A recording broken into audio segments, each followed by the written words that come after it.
Good afternoon, everybody. I will see if I can see my slides on the screen. It should be fine now. Yes. So, I have been asked to provide you with a general overview of the content of the European Accessibility Act. And I would like to leave you after the presentation with a clear understanding of the scope, how the directive operates, and what are the main features of the Act. To start, let me say that the Accessibility Act, oh sorry, I should have gone that way. Okay, so to start, I think the clicker is not working. Sorry.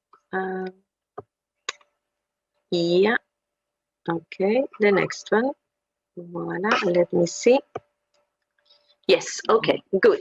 So the Accessibility Act has basically two big pillars. The first one is about getting a number of products and services and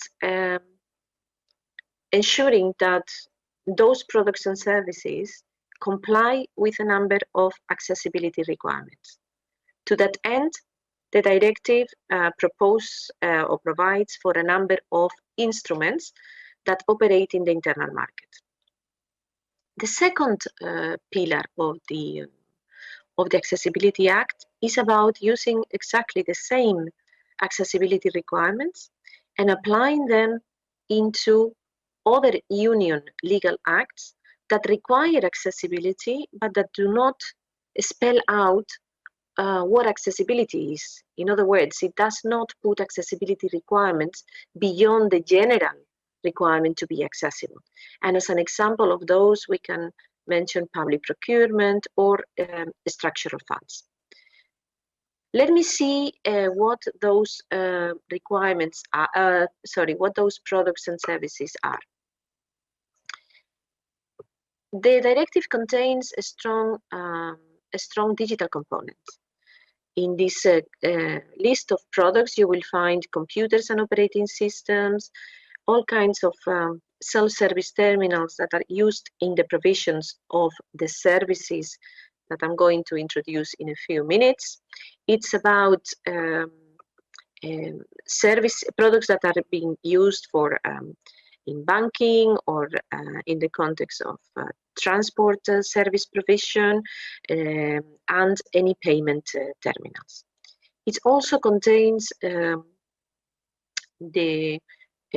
products that are related to electronic communications and audiovisual media. In other words, and simplifying a lot, it's about telephones, it's about all kinds of telecommunication devices, as well as televisions, set-top boxes, and those type of devices that are used to receive broadcasting. In addition, we have e-readers and e-readers as dedicated readers for electronic books. For all those, manufacturers and economic operators have to ensure that they place in the market accessible products. When it comes to the services in the scope are electronic communications, so telecommunications, except transmission of services used for machine-to-machine. This is something that went out in the negotiations, and it is about the kind of telecommunications that would be used, for example, for the Internet of Things. It contains access to audiovisual media services, and this is about websites, it's about web pages in which broadcasting is, or information about the broadcasting is being placed. The programs itself, so the content itself, is regulated by another directive, and this, the Accessibility Act complements that directive that requires that content, that TV programs are being made accessible. Then when it comes to transport, For this 4 modes of transport, air, bus, rail, and waterborne, we have got requirements that the websites, mobile device-based services, so that this is mobile app, but it's also more than that. It's any type of service that is going to be available or provided in a mobile device. We have electronic tickets and the ticketing information, including real-time information that is needed for traveling, and the self-service terminals, and that is for this mode of transport, except for urban, suburban, and regional transport, where only the requirements for self-service terminals are included. Then we have got consumer banking services and e-books, and the dedicated software for the e-books, as well as e-commerce. So all websites in which e-commerce and e-commerce service is provided will have to be accessible in accordance with the Act. We have other important elements in the scope of the directive, which are related to the answering of emergency communication. So beyond the requirements for telecom operators to make emergency communications accessible, also those that respond when you call, for example, 112, those that pick up the phone will have to make sure that they reply using also an accessible mean. We have provisions related to the built environment that leaves up to the member states the decision to incorporate the requirements of the Act for the built environment where the service is provided. There are a number of accessibility requirements associated to it. And as I mentioned before, we have the public procurement, for which when you buy the products and the services of the Act, it is compulsory to use the accessibility requirements of the Act. But when you buy other products and services, it's not compulsory, but if you do so, you will get presumption of compliance. And the same applies with the other EU acts, like, for example, the structural funds. So it's in your benefit to do so. When we go to other issues related to the scope, I have to say that during the negotiations, the microenterprises, the obligations for microenterprises that provide services were exempted. So those are not obliged to make or provide accessible services. For products, they are under the scope of the directive. So microenterprises related to products will have to comply with the accessibility obligations, but they get some mitigating measures in relation to administrative procedures to reduce the burden. Anyway, the directive contains 2 safeguards. One on disproportionate burden. This means that you have to apply the accessibility requirements to the extent that they do not impose a disproportionate burden, and fundamental alteration. You have to apply the accessibility requirements for as long as they do not impose, as they would not fundamentally alter the product. Sorry, I'm a bit worried because the slides are moving, and I want to be sure that I am in the right slides, and they jump a couple of places. Anyway, so the next slide. So what are those key obligations? So the obligations for products and services, which are slightly different, but simplifying and summarizing, they have the economic operators have to place in the market, or deliver in the market, accessible products and services. When they do so, they get the access or the free movement in the whole market. So they get access to the whole European market. The obligations related to products are for manufacturers, authorized representatives, importers, and distributors. So that, for example, when products are fabricated outside the European Union, when they enter the Union, will have to comply with the directive. Then we have a set of obligations to service provider to ensure the continuous functioning of the services in compliance with the accessibility requirements. Products would get a CE marking, and we have then a number of provisions related to enforcement. We start soft with a self-declaration of conformity. Economic operators declare that they comply. By doing that, they get responsibility for this compliance. Then we have market surveillance authorities for products and authorities responsible for compliance of with services for the services that will check the compliance, the continuous compliance of with the directive, and if not, they can take remedial action. They can also get complaints from users. The Act contains also another of important provisions. I don't know why this goes the wrong way. Sorry. Okay. So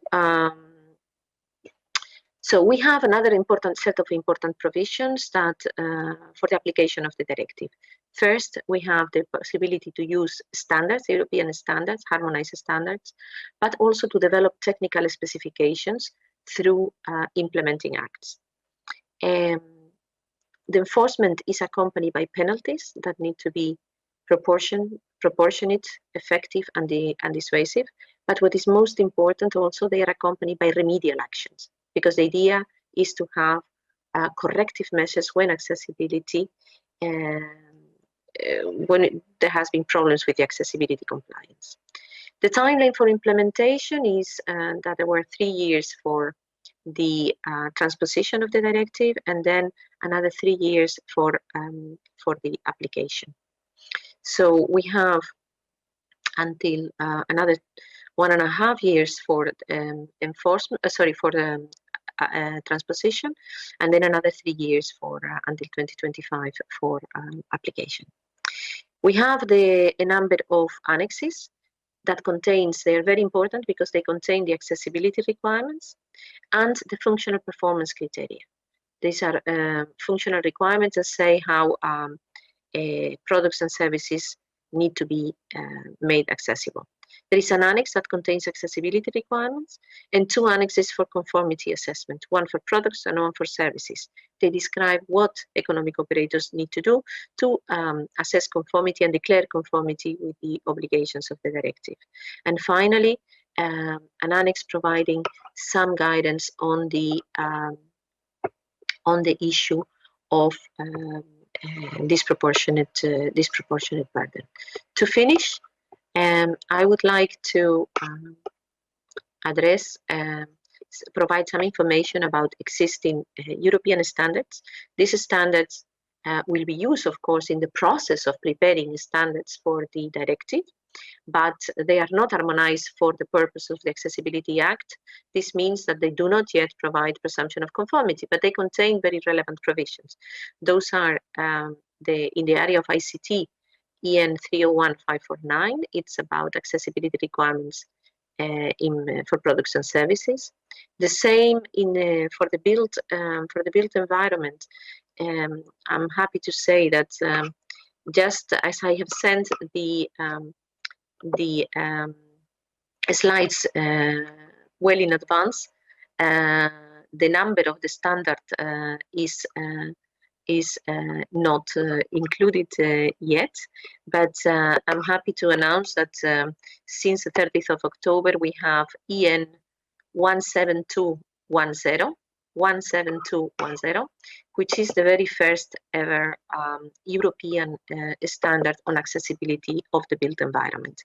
And then we have a standard EN 17161 that it is about a process-oriented way, following a design for all approach to ensure that the outcome of the processes, whether it's a manufacturing process, whether it's a service delivery process, to ensure that that outcome is accessible. All these 3 standards respond to mandates, policy mandates from the European Commission, mandate 376 for ICT, mandate 420 for the built environment, and mandate 473 for design for all, for the process-oriented of accessibility. I hope this provides you an overview of what the Accessibility Act content is and the key features, and I remain available in case there are questions. Thank you. Okay, thanks a lot, Mark. and thanks for having me sharing this panel. And I think we have a very good setup of distinguished guests who are also covering sort of the whole scope of this directive or the act. We have the most important stakeholders with the end user perspective, of course. That's who we make all this legislation for. And we have the industry perspective represented by Sony. And really interesting. And of course, we have the policy perspective from the Commission with Placencia. So I just want to set the scene a little bit. I've been working with many of these policy works on legislation for many years, and with this act, and I will sometimes call it a directive because it is formally a directive, as you know. But with the Accessibility Act, we have this notion that the end user movement or the disabled persons movement are quite disappointed because of the scope of the directive has been sort of reduced. The built environment is optional. The micro enterprises are no longer obliged, blah, blah, blah. There's always a lot of discussion about this. On the other hand, we have the industry perspective saying that this is a quite ambitious legislation. And in fact, when you read all the pages of the act, then it looks quite heavy, and also there's a lot of details. So I think it's really relevant today that we get the perspective from both of these sides, and also, of course, the policy perspective. And maybe what I can add is the sort of accessibility consultant perspective of this. But I really want the panelists to be able to speak. So let's start with the industry perspective. So we have with us today Ulrike Haltrich. So thank you for joining us. And you're from Sony. And could you please tell us a little bit about your role at Sony working with accessibility, and how Sony and you are preparing for the increased regulations? So, and I believe that you wanted to share slides as well. Yes, thank you, Susanne. I would like to share my screen first.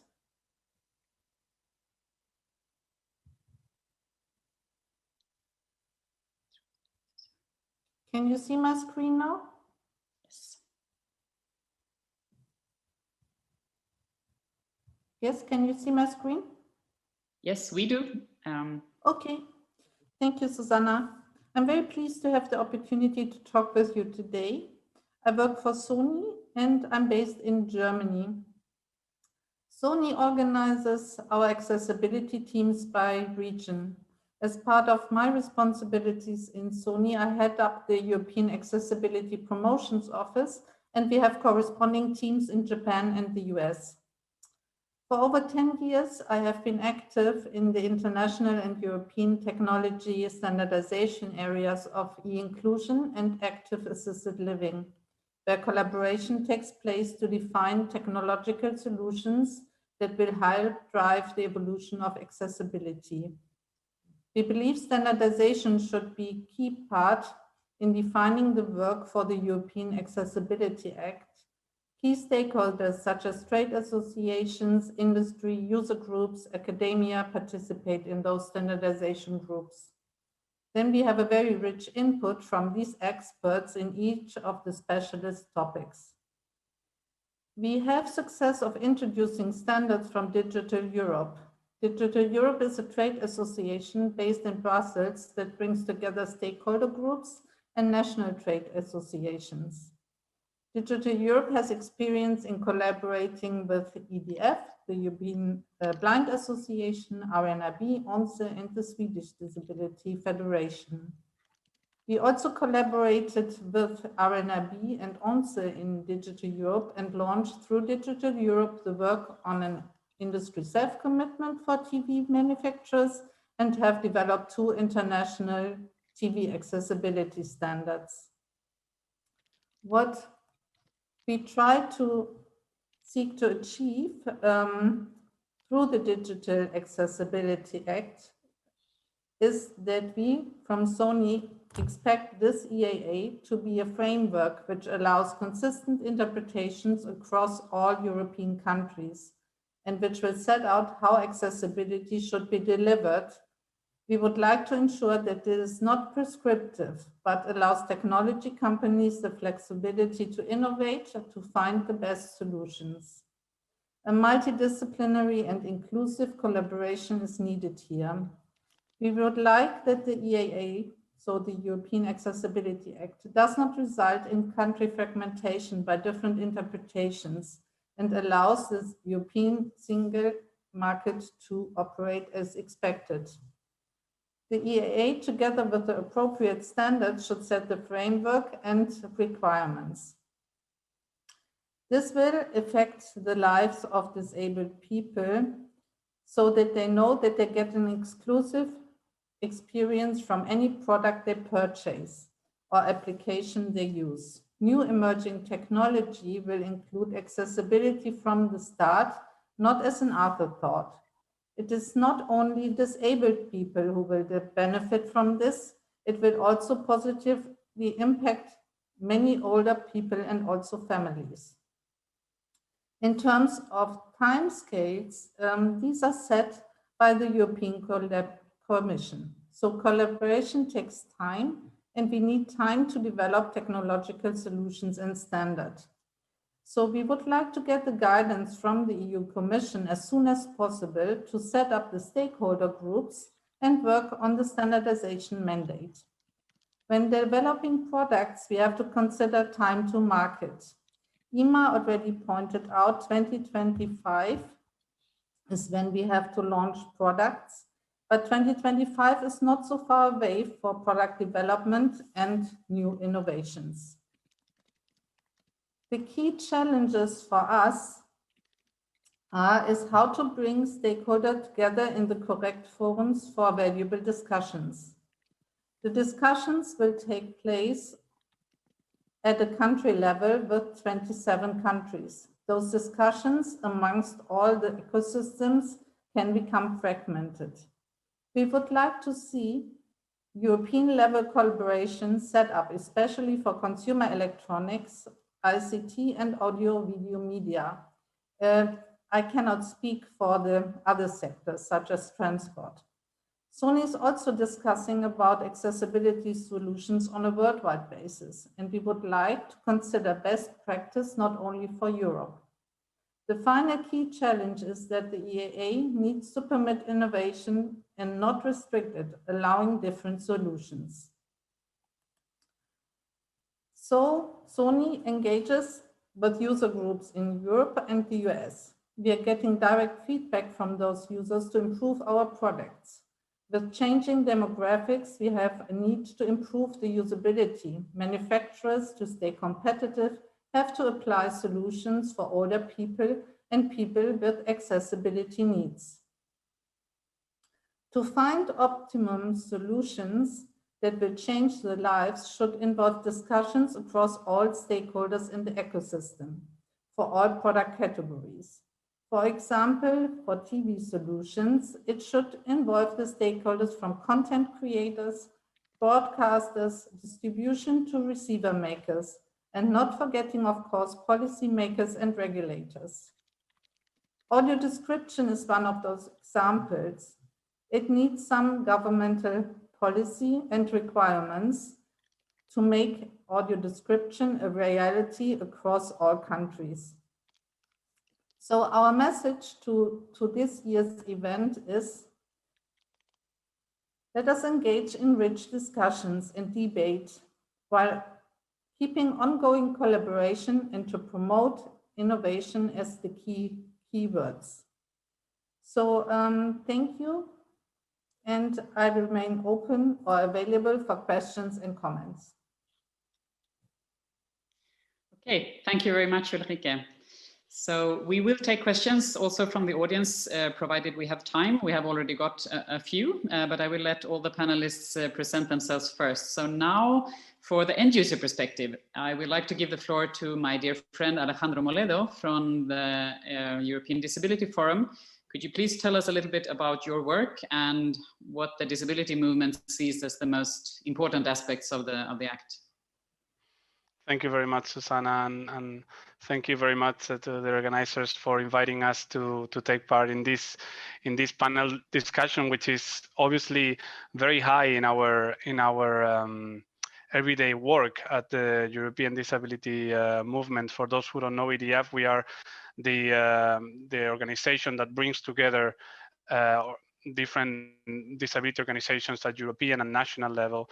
And the European Accessibility Act has been, I would say, one of our biggest flagship demands for over a decade. And it's been a very long way and very tough in during the legislative process. Inma knows this well as well. For us, it's true that, as you mentioned at the beginning, it was a bit disappointing, the fact that the final result was not as perfect as we wanted to in the first place. But let's remember that this was not because of the Commission, or this was not because of the European Parliament. The ones that actually blocked some of the positive things that were left out of this directive were actually the governments, our national governments in the council, the ones that said, no, we don't want Brussels to tell us to make the built environment accessible. No, we don't want you to tell us how the transport service, urban and suburban, should be made accessible, even with a harmonized approach and so forth. So it was actually this lack of political will from the council, which is one of the co-legislators at the European level. The Commission proposes the legislation, and then the Parliament and the Council decide jointly on the final text. And EDF, we've been very, very active, as I said, from the beginning, engaging with the policymakers, with the Commission, and trying to reach out to the Council. But I don't share those who said that this directive, this legislation is will not make a difference, or is just disappointing. I believe that this actually is a turning point for Europe when it comes to accessibility. We have for the first time horizontal legislation on accessibility, which it will have, I believe, two main positive outcomes. On the first hand, obviously, this is about equal access to a set of products and services for people with disabilities. And it's true that the focus of the directive is very much on ICT, on new technologies. But we need to think the scope and the impact of some of these products and services.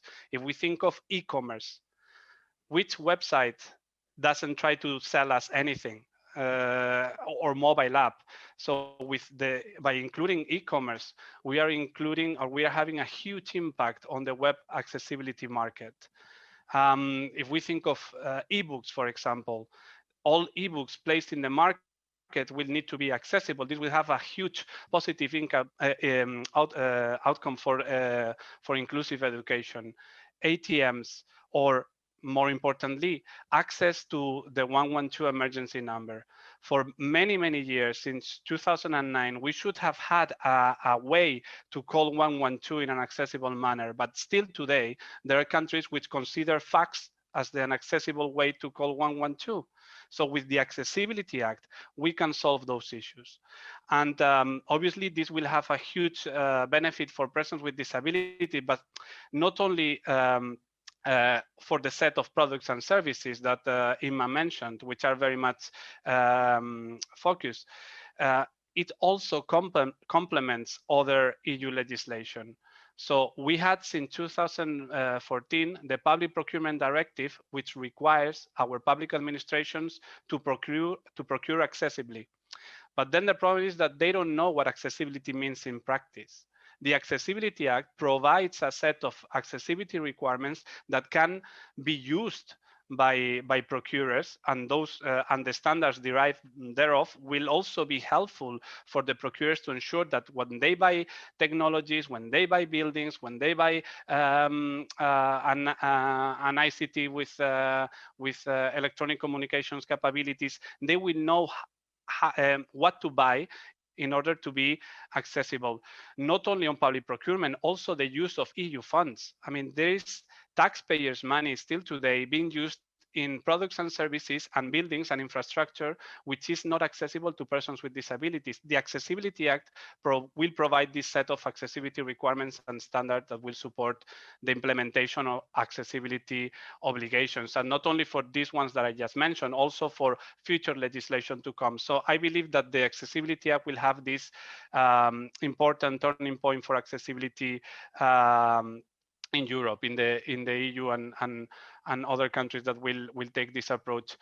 It is also, I would like to highlight also that the Accessibility Act, and at the moment we are in the middle of the transposition period, meaning that now countries will need to either introduce new legislation or to adapt the national legislation to comply with the requirements of this directive.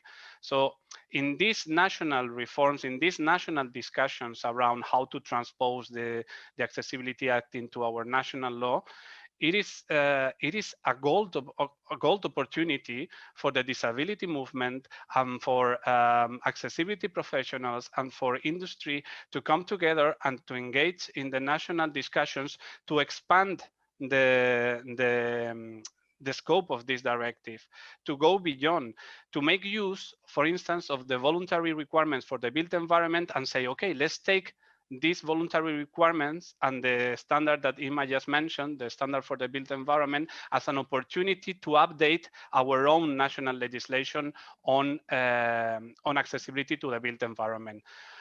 Let's take advantage of those accessibility requirements which are in the annex. The annexes for the accessibility geeks like us, the fun part of the directive.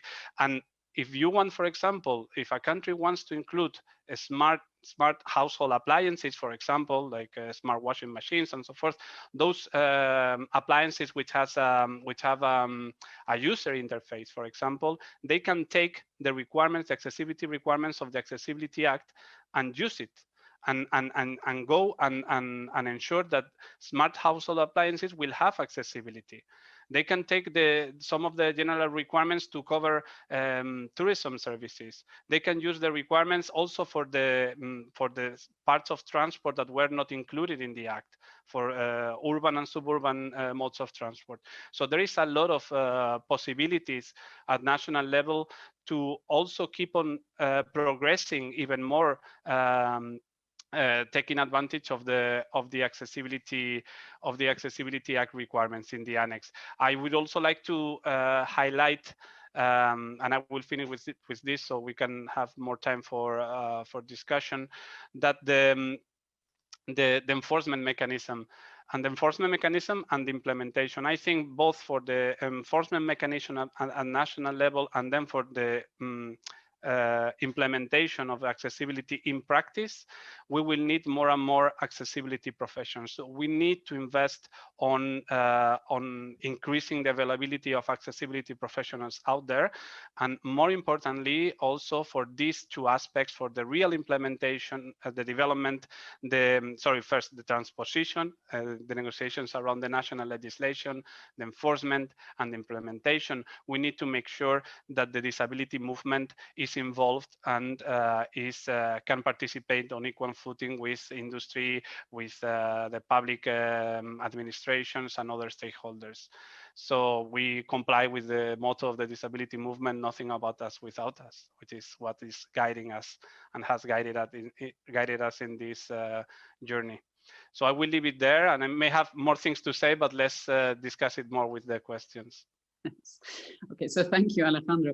I wanted to take up something that, because both you and Ulrike mentioned standards, and since I am a standardization person as well, I would like to see, because in the Web Accessibility Directive, which is covering the public sector, there we actually do see what Alejandro was talking about, that some of the member states do go beyond the directive. So that's the idea with the directive, that you have minimum requirements and then the member states can choose to do more. So I would like to ask Ulrike, I mean, the idea of having common EU legislation is, of course, harmonization. And you mentioned that it's important to have the same standard, and that is obvious for a large company like Sony, that you would like the standards for accessibility to be the same everywhere, it's much easier. But how do you see if that would happen also in this? I mean, if some member states go beyond the act and do more, how do you see that? It's, I mean, from an accessibility perspective, it's kind of obvious that it's somebody is raising the bar, but from the industry perspective, could that be a potential problem for you, or how do you have any thoughts on that?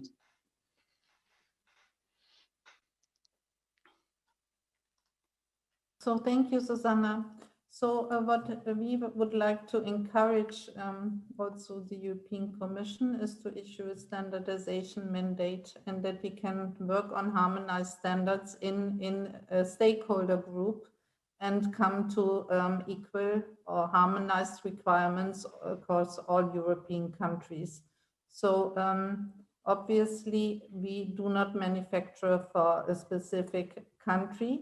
So we would like really to have a European-wide implementation. And we also think through the standards, and as we've seen also in, for example, the TV accessibility standards, which we developed in IEC, so the International Electronic Commission, we had different profiles integrated so that manufacturers could do sort of a minimum profile, but could also implement an advanced profile, so that we allow low-end and also high-end products to be developed. And we don't want too much prescription on those technologies, obviously, since this, especially the usability and the accessibility part, should allow us also for innovative products to be launched. And in the standards community, we work together or collaborate with industry, with academia, with user groups, with regulators, etc. And I think we can develop the best solutions, technological solutions, which will not be too prescriptive, but will allow also for innovation on the CE maker side. Yeah, that's exactly, I think, the intention of the legislature and also the standardization, to make it flexible enough so that we don't put a barrier on innovation. That I don't think that is anyone's intention. So I was thinking about the transposition period is well, long or short depending on the perspective, but still there are some years to go, and then we have another 3 years before the enforcement period, and then we have some longer grace periods for some of the products where we have a long economic life. So where will that leave us? Really, we have now. I mean, the technology will develop very fast. So where do you see sort of hotspots or things that? Is there any emerging technology or some new ideas that you're waiting for, or parts of the directive where you really think that there's a need for innovation and we need new solutions to sort of cover the gaps? Does any one of you have a sort of an idea of where the technology is leading us in this to support the act? Can I come in? Yeah. Mm-hmm. Well, maybe Imma would like to mention some things about this, but I believe that the Act allows for future technologies and emerging technologies to take a part in the advancement of accessibility solutions. It's a pity that we could not include, again because of the council, machine to machine, but if you look at the annex, there is a set of functional performance criteria which may be useful for those aspects of technology which we could not foresee at the moment of the legislative discussion, or the discussions around the legislation. Going a little bit before that on what Ulrike said, I do think that that first of all the requirements of the legislation, which is what is binding, are functional, as Imma said, and therefore they allow to come up with solutions. When the US, for example, released the first version of the Section 508 in 1998, if I'm not mistaken. At that time, we didn't know that the touchscreen phone could be so accessible, and look at us now. So I don't believe that neither the legislation nor the future standard to prove that you comply with the legislation, which are always technologically neutral, will be so prescriptive to prevent from new innovation or new solutions to come up. And again, the accessibility annex includes a set of functional performance criteria which can guide those future emerging technologies in the years to come. Yes, thank you. Ima, do you want to comment on that? I think you're muted. Yeah, now it's unmuted. Yeah, so basically, if I understand correctly, you have two questions here. One is, can you go beyond the requirements of the directive, and what would be the implications? And the second is about whether requirements will be hindering innovation. To the first question, and I assume it's fine, my interpretation of your two questions, otherwise let me know. On the first question, I have to say that the directive does not specify, contrary to the Web Accessibility Directive, whether this is a minimum or maximum harmonization. It does not say it, and we have to live with that element. So this means that in any case, member states can legislate in areas that are outside the scope of the directive. So you have products or services which are not under the Act and they are not legislated for accessibility at European level, then is a member state competence to decide to do so. In any case, they can also introduce additional requirements. They could, in principle, but in any case, what they cannot do is to introduce any element of national law that would go against the provision of the directive or that would put problems in the internal market. They cannot create barriers in the internal market. So they need to make sure that whatever additional element they would like to do, it is really not problematic. They will have to, as it happens now, by the way, when a member state introduces accessibility legislation or other type of technical regulations, they have to notify to the Commission, and the Commission will respond and say, okay, we see that this could present a barrier for the internal market or not. We react to that. In any case, later on, when it is being applied, if there are barriers identified, there is a procedure to notify again to the Commission so that the Commission would act, and then you can start discussing with the member state. So this is the situation in relation to the scope and the additional scope or possible additional requirements. When it comes to the nature of those requirements, I have to say that they are really functional, and they should not present any problem for innovation. I am convinced, on the contrary, that designing accessible products and services makes them much more innovative and usable for everybody. And in the specific case that there would be a requirement that would contain a technical accessibility requirement, and that would put a barrier for a particular product, the directive says that it's possible to use the corresponding functional requirements, functional performance criteria,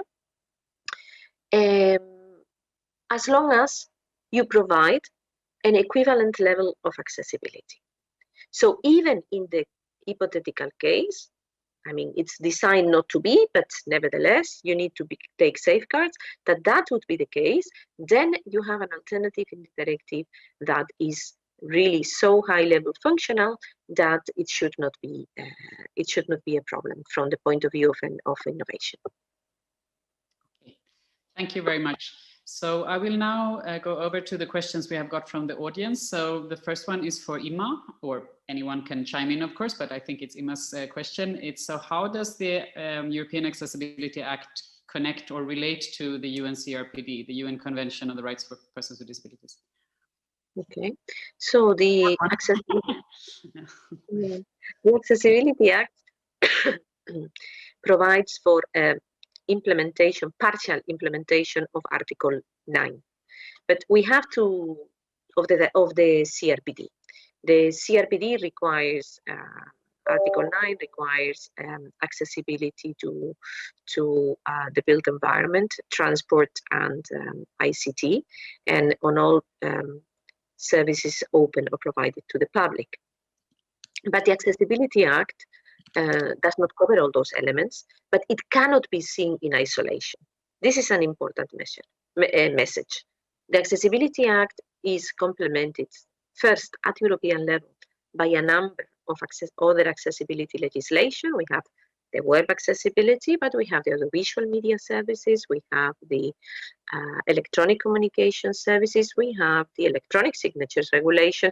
There are, and we have all the transport passenger right regulation, the PRM TSIs for transport. So there are even the transport, the rail technical specifications for the built environment, for the forestation. So it needs to be seen in that context because it's a comprehensive piece of legislation, but it is not the only one. This is the first thing. The second thing is that it needs also to be seen in complementing the national legislation.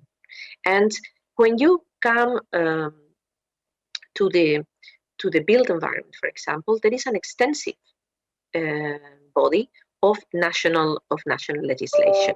So it helps, it's an advance. I think it's a major advance. I think it really provides for a good step in the implementation of Article 9, but it does not cover, of course, all the elements of Article 9. By the way, the EU, before you can act, you need to basically respond to a number of questions. You need to justify first that you have the competencies in the treaty and on the built environment. You know, when we talk about streets and in cities, it's difficult for the EU to find this internal market angle to regulate. Then you need to say how you will what is the best way to solve the problems that there are. Maybe sometimes for the member states, for subsidiarity reasons, it's better that member states regulate it. And then finally, for proportionality reasons, we need to say what is the best thing, the best way of doing it. But let's not forget, this is a matter also of competencies, whether we can do it or not. And this needs to be really considered. This is an internal market directive, so you need to prove as European to have legislation at European level that there is an internal market problem, and we search for it. But in order to have an internal market problem, you need to have national legislation that fragments the market or that puts the market. So, for example, there is an area that has been named by Alejandro, which is white goods. Appliances. Well, I am not aware of any national legislation that regulates the accessibility of those. So could I say there is national legislation that put barriers in the internal market? No. If there would be, I am not anticipating that it should not put barriers. It could be the case, but at this moment we were not able to find it. So I hope that clarifies a little bit the logic of this type of legislation based on internal market rules. Okay, thank you very much. Unfortunately, we are out of time. I know there was another question for Imma about the Brexit EU law things, but I think we can take that offline because that's a longer discussion. So I need to thank all the panelists for this very interesting discussion. And what my takeaway is, one of the things that Alejandro said was that we need more people who know accessibility. So please, everyone out there who is working at a university or in a big company or whatever, where you have the possibility to engage people and get training going. We need more boots on the ground to make this scale up. We need more colleagues doing this. So please, let's train everyone and make everyone aware of accessibility, and then I'm sure we can make the Accessibility Act a very strong one. So thank you.